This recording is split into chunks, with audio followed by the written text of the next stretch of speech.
The thing that walks at dusk. In the heart of Orokam, a small Idoma village ringed by thick forest and forgotten paths, lived Agaba, a boastful young hunter known more for his mouth than his aim. He bragged often in the market square, especially about the one thing everyone feared, Ejogbo, the dusk-dwelling spirit. They say it walks at dusk, he'd laugh, brandishing his bow. But I've walked those paths and seen nothing but birds and cowardly men. The elders always warned him. Spirits don't show themselves to the foolish, old Okopi once said, squinting at him with clouded eyes. But they wait. Spirits are patient. Agaba scoffed. One day, at the end of harvest, after too much burukutu and too many laughs, he made a vow before the villagers. I'll walk the old path at dusk, he declared, thumping his chest. I'll bring back proof that this thing is nothing but myth. The village fell silent.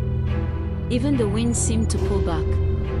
That evening, with his bow slung across his shoulder and a fresh torch in hand, Agaba walked toward the path behind the ancient oak tree, a path no one used after sunset.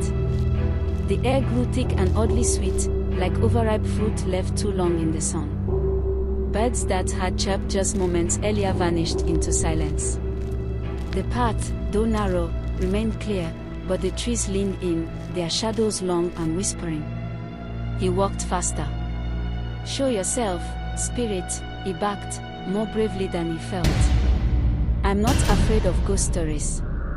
A wind stirred, but it didn't touch the leaves. He heard it then, a dragging sound, slow and steady, like heavy feet pulling chains through soil. Agaba froze. From around a bend, it emerged. Not a beast.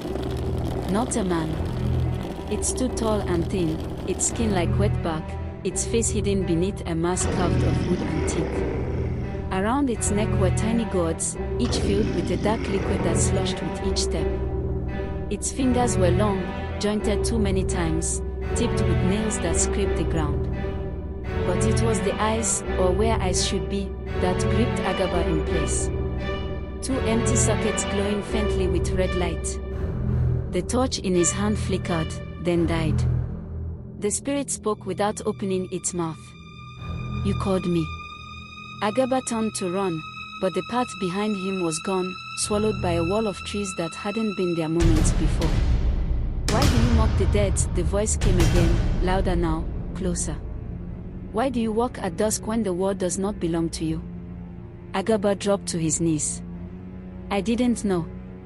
The spirit raised a hand, and with it, the wind howled, not through the trees, but through Agaba's bones.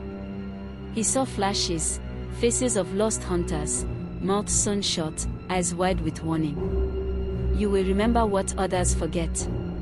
Then, darkness. They found Agaba 3 days later, deep in the forest, sitting on a stone with his eyes open but unblinking. He was humming a tune no one recognized, plucking a string from his own bow over and over again. He wouldn't speak. He wouldn't move unless guided. They brought him home, but he was no longer Agaba. Some say he speaks only in dreams now, appearing to those foolish enough to doubt the old ways. And every dusk since, when the third rooster cries and the shadows stretch long across the village, no one dares step near the oak tree. Because now, they all believe. They've heard the dragging chains. They've seen the flicker of red eyes. And they know what walks at dusk.